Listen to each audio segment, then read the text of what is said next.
Good morning, students. How are you all? Hope you all are safe at your home. We are going to start chapter number 4, A Truly Beautiful Mind. It is the fourth chapter of Beehive book. As already discussed in the class, that the chapter is about Albert Einstein, a great physician. Okay. So, let's read this. What do you think of when you hear the word genius? Who is a genius? What qualities do you think a genius has? जब आप कहते हैं कि genius का नाम लेते हैं तो कौन आपके दिमाग में सबसे पहले आता है? अकॉर्डिंग टू यू जीनियस होता कौन है? कौन होता है genius? Just think that. We shall now read about a young German civil servant who took the world by storm about 100 years ago. In the summer of 1905, the 26-year-old published the quick succession four groundbreaking papers about light, the motion of particles, the electrodynamics of moving bodies, and energy. His work took up only a few pages in scientific journals, but changed forever over our understanding of space, time, and entire cosmos, and transformed the name Einstein into a synonym for genius. So, this is the answer that has been given in the next paragraph, that who is the genius. उन्होंने क्या बताया कि कैसे एक 26 year old German civilian ने 26 year की as में ही एक कैसा क्या एक ग्राउंड ब्रेकिंग पेपर्स को पब्लिश कर दिया जो किसके बारे में थी, light, motion of particles and electrodynamics of moving bodies and energies. तो कि सब लोगों की इन पेपर्स को पढ़ के, मतलब इस डिस्कवरी को लेके सब लोगों की स्पेस और कॉस्मोलॉजी के लिए जो उनके आइडियाज़ थे वो सारे चेंज हो गए. But I think you can read, you can know about it better from your physics chapter, okay? But I will just give you a sort of hint. Like earlier, according to the Isaac Newton, it was said that it is only the gravity which just pulls the things towards it. But according to Einstein, he was saying that it's not only the gravity, it's not only the invisible space which just attracts the thing. There is something like relativity.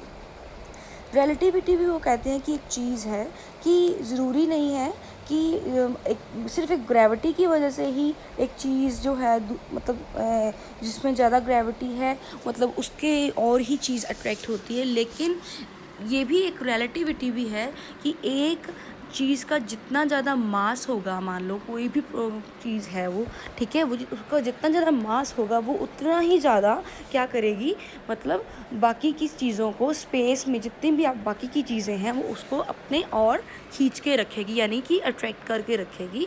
और according to Einstein, time जिसको हम constant लेके चलते हैं, जैसे हम बोलते हैं कि टाइम तो नहीं बदलता है ना, वो तो चलता ही रहता है अपनी स्पीड में.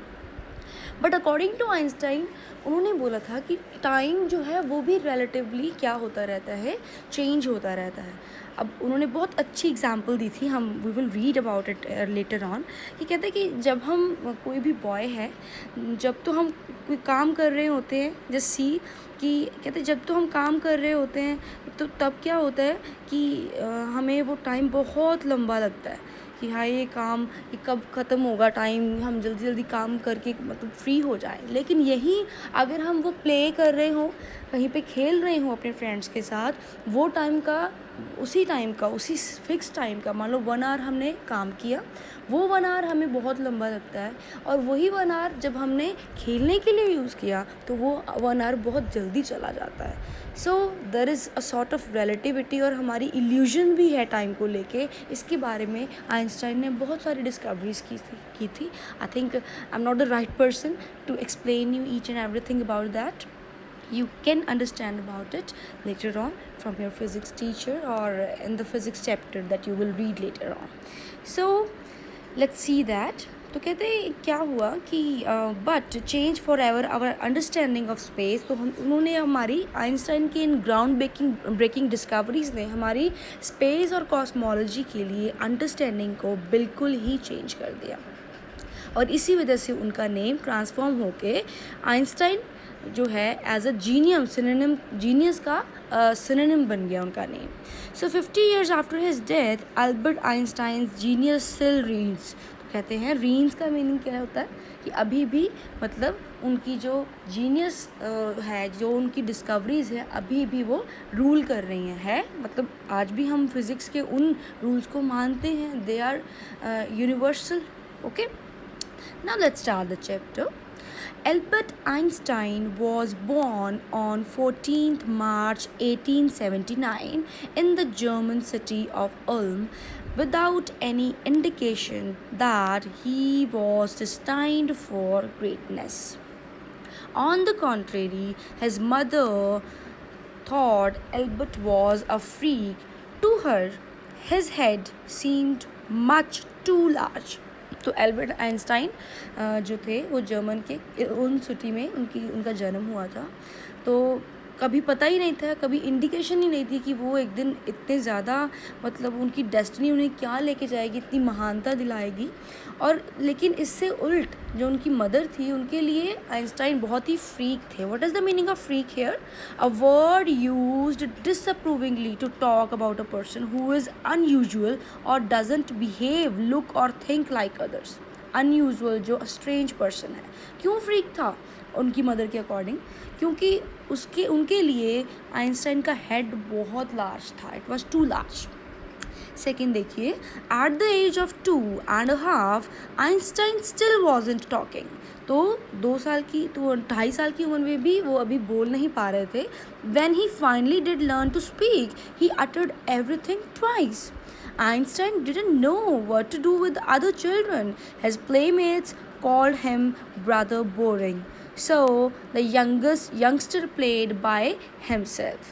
ठीक है, तो आइंस्टाइन कहता कि मतलब उनका कोई बिल्कुल भी इंटरेस्ट नहीं था अपने एज के बच्चों के साथ खेलने में। इसी वजह से उनके जो प्लेमेट्स थे, साथी थे, उनको ब्रदर बोरिंग बोलते थे, और ये जो यंगस्टर था वो अपने आप से ही खेलता रहता था। सी Otto Neugebauer, the historian of ancient mathematics, told a story about the boy Einstein that he characterizes as a legend. तो उन्होंने ये उनके बारे में स्टोरी बताई, but that seems fairly authentic. As he was a late talker, his parents were worried. At last, at the supper table one night, he broke his silence to say, "The soup is too hot." तो देखिए मतलब इसमें भी कुछ ना कुछ relativity छुपी हुई है कि इतने टाइम तक तो वो बोले नहीं, मतलब उनको बोलना नहीं आता था, लेकिन एकदम से वो अपने डाइनिंग टेबल पर बैठे हुए, सपर होता है डाइनिंग जहाँ पे हम खाना खाते हैं, ठीक है, सपर होता है खाना, ओके, सपर टेबल, डाइनिंग टेबल पर बैठे हुए एकदम से उनके मुंह से आवाज़ निकली कि सूप बहुत हॉट है। लाइक इसका मीनिंग क्या है? भी हमारे अंदर कुछ फोर्सेस काम करती हैं जो एकदम से हमें एक्ट करने के लिए, रिएक्ट करने के लिए मतलब बताती हैं, हमें फोर्स करती हैं। So his parents asked why he had never said a word before. Albert replied, because up to now everything was in order. तो उन्होंने जब पूछा कि अब तक तुम क्यों नहीं बोले, तो उन्होंने क्या जवाब दिया कि अब तक हर चीज़ क्या थी, ऑर्डर में थी. So let's see the next page. So हमने पीछे पढ़ा कि youngster played himself much of the time. So he especially loved mechanical toys, looking at his newborn sister, Maza, and he is said to have said, "Fine, but where are her wheels?" तो specially कहते हैं कि उनको mechanical toys के साथ बहुत प्यार था, और वो इवन अपनी न्यू बॉर्न सिस्टर जिसका नेम माजा था, वो भी यही कई बार बोल देते थे कि इसके व्हील्स क्या है, चलो सब कुछ तो ठीक है लेकिन इसके व्हील्स क्या है, कहाँ पे है. तो इसका मीनिंग क्या है कि वो इसमें भी उनको ये लगता था कि मतलब this is also a mechanical toy और इसके भी व्हील्स हैं. सो थर्ड देखिए, a headmaster once told his father that what Einstein chose as a profession would not matter because he will never make a success at anything. तो एक बार क्या हुआ, उनके हेडमास्टर ने उनके फादर को बोला कि आइंस्टाइन चाहे जो भी एज ए प्रोफेशन चुन ले अपनी लाइफ में, लेकिन उससे कुछ फ़र्क नहीं पड़ता क्योंकि उसको कभी भी सफलता नहीं मिल सकती. Einstein began learning to play the violin at the age of 6 because his mother wanted him to do. He later became a gifted amateur violinist, maintaining this skill throughout his life. तो Einstein जो थे उन्होंने just 6 years की as में ही violin सीखना शुरू कर दिया, और क्योंकि उनकी मदर को बहुत शौक़ था कि वो ये सीखे, और लेटर ऑन वो एक gifted immature, what is the meaning, doing something for personal enjoyment rather than as a profession. तो वो बहुत ही अच्छे वायलिनिस्ट बन गए, और just for their hobby, as a hobby, maintaining this skill throughout his life. वो पूरी लाइफ तक भी मतलब उनका ये स्किल उनके साथ रहा कि वो बहुत अच्छा वायलिन बजा लेते थे. नेक्स्ट देखिए, but Albert Einstein was not a bad pupil. He went to high school in Munich, where Einstein's family had moved when he was 15 months old, and scored good marks in almost every subject. Einstein hated the school's regimentation and often clashed with his teachers. At the age of 15, Einstein felt so stifled there that he left the school for good. तो अभी देखिए कि Einstein कहता है कि bad people नहीं था, वो म्यूनिक में हाई स्कूल में पढ़ाई करते थे जहाँ पे उसकी फैमिली मूव हो गई थी. उनमें तो उनका जन्म हुआ था, लेकिन म्यूनिक जो थी वो भी एक सिटी थी जर्मन में, तो वहाँ पर मूव हो गए वो जस्ट जब आइंस्टाइन 15 मंथ ओल्ड थे. तो आइंस्टाइन बहुत अच्छे मार्क्स लेते थे सब्जेक्ट्स में, लेकिन फिर भी उनका टीचर्स के साथ क्लैशेस हो जाता था. एट द एज ऑफ 15 वो मतलब क्योंकि उनको स्कूल की रेजिमेंटेशन क्या होती है, जस्ट सी हियर, ऑर्डर और discipline taken to any stream. ठीक है, तो मतलब डिसिप्लिन हर चीज़ में, मतलब ऑर्डर यू कैन से, तो उनको ये बिल्कुल भी स्ट्रिक्ट रेजिमेंटेशन पसंद नहीं थी, और उनके इसी वजह से टीचर्स के साथ क्लैशेस हो जाते थे. और even at the age of 15 वो इतना ज़्यादा सफोकेटेड फील करने लग गए क्योंकि वो बहुत ही खुले ख्यालों के थे, ब्रॉडन हॉरिजन्स थी, तो वो किसी भी मतलब बात स्ट्रिक्ट रेजिमेंटेशन में नहीं रहना चाहते थे. तो उन्होंने इवन मतलब स्कूल को छोड़ दिया. He felt so stifled that he left the school for good. और उन्होंने मतलब स्कूल को थोड़े टाइम के लिए या फिर छोड़ दिया. ठीक है, then the previous year Albert's parent had moved to Milan and left their son with relatives. After prolonged discussion, Einstein got his wish to continue his education in German-speaking Switzerland, in a city which was more liberal than Munich. तो अभी पिछले ही साल Albert Einstein के parents जो थे वो मिलान में अब मूव हो गए थे, और जो एल्बर्ट थे उनको अपने रिलेटिव्स के पास छोड़ गए थे. तो आफ्टर प्रोलॉन्ग डिस्कशन, बहुत लंबी डिस्कशन के बाद आइंस्टाइन अपनी विश उनकी पूरी हो गई. क्या थी उनकी विश कि वो स्विट्ज़रलैंड में पढ़ेंगे, जो कि जर्मन स्पीकिंग एरिया था वहाँ पे, इन अ सिटी, जो वहाँ पे कोई सिटी थी, तो जो सिटी म्यूनिक से ज़्यादा लिबरल थी रूल्स और रेगुलेशंस में. Einstein was highly gifted in mathematics and interested in physics, and after finishing school he decided to study at a university in Zurich. तो वो बहुत ही गिफ्टेड थे मैथमेटिक्स में, और उनका इंटरेस्ट था फिज़िक्स में भी बहुत अच्छा इंटरेस्ट था, और उन्होंने अपना स्कूल फिनिश करने के बाद ही उन्होंने ज़ूरिक की यूनिवर्सिटी में ग्रेजुएशन करने का डिसाइड किया. But science was not the only thing that appeal to the dashing young man with the walrus moustaches. तो कहते अभी साइंस ही नहीं थी जो उनको अपील करती थी. वालरस मोस्टैच, जस्ट देखिए उनकी मोस्टैच जो थी, मूछें जो थी, वालरस जो थी बहुत ही मतलब घनी थी, यू कैन से, ओके, और बहुत लंबी भी थी. तो कहते सिर्फ यही नहीं इस डैशिंग यंग मैन को मतलब अपील करती थी, और भी कुछ था. Okay, He felt also felt a special interest in a fellow student, Mileva Merrick, whom he found to be a clever creature.